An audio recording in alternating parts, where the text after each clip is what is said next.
Ladies and gentlemen, welcome back to another episode of Where is Xur, the show where we find Xur and take a look at his inventory. Today, you can find Xur on Earth. He is in the European Dead Zone over here in the Winding Cove. Let's take a look.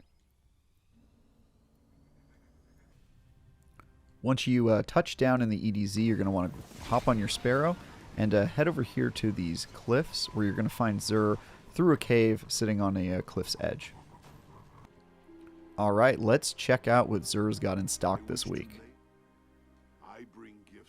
First, we're going to look over the exotic inventory. He has one of my favorite shotguns. This is called the Tractor Cannon. It is a shotgun that suppresses people's abilities, including PvE and PvP, and it also pushes them, so you can use this to kind of troll people and push enemies off of cliffs or boop people into the distance in PvP modes. I really like this gun. It is not the most in canon, get it? Because it's a tractor cannon. Not the most in canon weapon, but it is still super fun, and you should absolutely buy it if you don't have it already, because you never know. It does a nice debuff. It was a fair part of the meta back in the day, so maybe it'll come back. Next, we've got the Hunter's Lucky Pants leg armor.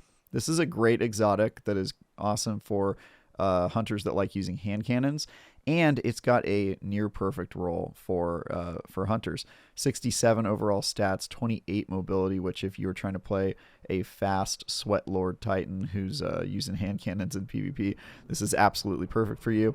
Also got pretty decent discipline and strength, so definitely pick this up if you are a hunter. For Titans, I really like Peacekeeper legs, but unfortunately, the roll is just really bad. 58 overall is terrible for an exotic, and the recovery is great spiky roll there. But yeah, don't buy these. You could just find a better roll somewhere else, or wait for Xur to sell it a different week. And finally, we've got Aeon Soul. We've had this one pop up for Xur before. It's a decent Warlock exotic. However, the roll is not good. It's 62 overall. Still better than the Titans roll on their boots, but honestly, if it's below 65 for an exotic, I typically stay away from it. You kind of want your exotic to be, the jewel and the crown of your armor set. So this definitely does not meet that standard. I would skip it this week as well. Moving on to legendary weapons, we've got a Gnawing Hunger auto rifle. I quite like this one. Field Prep, for those of you who've watched before, know that I think it's a super underrated perk that increases your ammo reserves and helps you when you're crouching, which I find useful on auto rifles. And then it's also got Rampage, and really you can't beat Rampage. Add in a stability masterwork, which is super important for auto rifles, and you've got yourself a pretty dang good roll. So I quite like this roll. Yeah, if you're an auto rifle person especially, you should pick this up. It also just looks cool. Look at that. Look at that weapon. Not bad.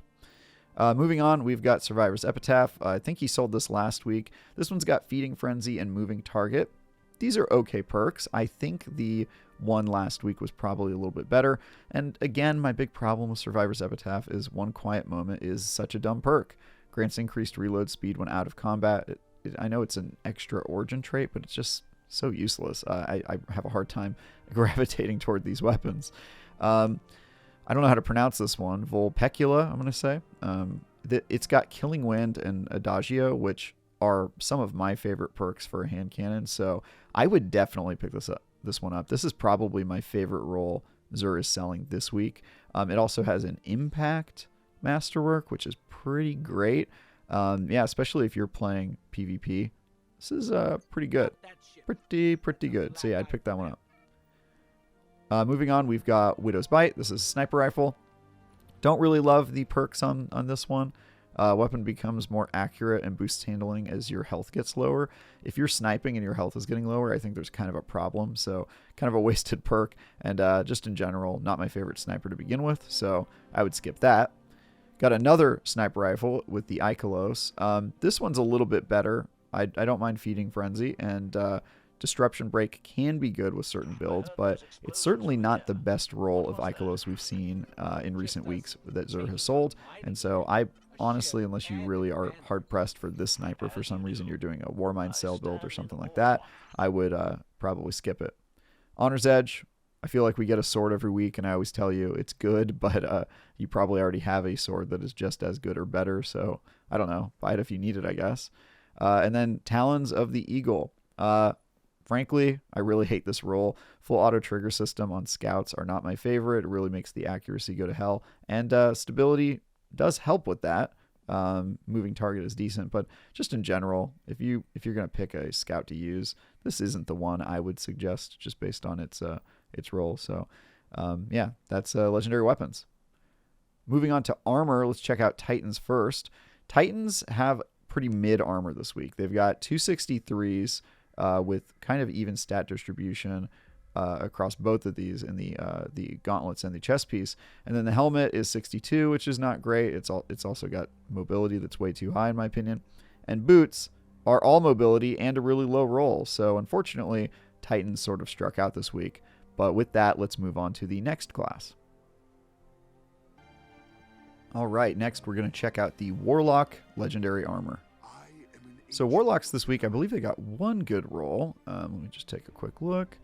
Yeah, they got one decent roll. So let's start off with the stuff that's not so good. Their gauntlets are 61 with high mobility. I don't find that super appealing for a Warlock. Then they've got high resilience and high strength, which is great, but 61 overall. You could do a lot better. That recovery and intellect are very low. And then the helmet, which is 60 overall, the lowest of the bunch. The distribution here is pretty decent, but you know, it's 60 stat points. You could do better, and you should expect better from yourself and from Zur. And then finally, the boots. These boots are pretty good. 64, not the highest in the world. The mobility is very high and also specific. If you have a mobility build, then they're going to be useful to you. And if you don't care about mobility, then they're probably not going to be your favorite. But at least they've got high overall stats in that spot. They've got 64 overall. So maybe one decent roll for Warlocks. And now we're going to move on to the final class. All right, let's check out the Hunter's legendary armor. So the bad news is Hunters this week, not so good. Their best piece of armor is the gauntlets, which has 63 overall stats. The cool thing about this is very low mobility and really even distribution across the board, which is cool if you want to build a non-fast hunter. But the 63 overall, you know, you could do a little bit better, so maybe not my favorite roll in the world. 59, really awful. High mobility, I mean, that's cool if you're trying to build a mobility hunter, but unfortunately, 59 overall really just invalidates the roll for me. The mask, really high resilience, which is cool. Again, 62, a little bit on the low side. I have a hard time getting excited about this without some caveats. And then finally, same thing on the boots. Mid mobility, high recovery, intellect and strength are decent, but 62 overall. Again, hard to get out of bed excited about a 62 overall roll. And that's it for Hunters. All right, well, that's a wrap on Zur this week, guys. Thanks for listening. Hope you're enjoying these videos. I'm Travis Northup, and for all things related to Destiny 2 and Zur, stick with IGN. You will not find the 9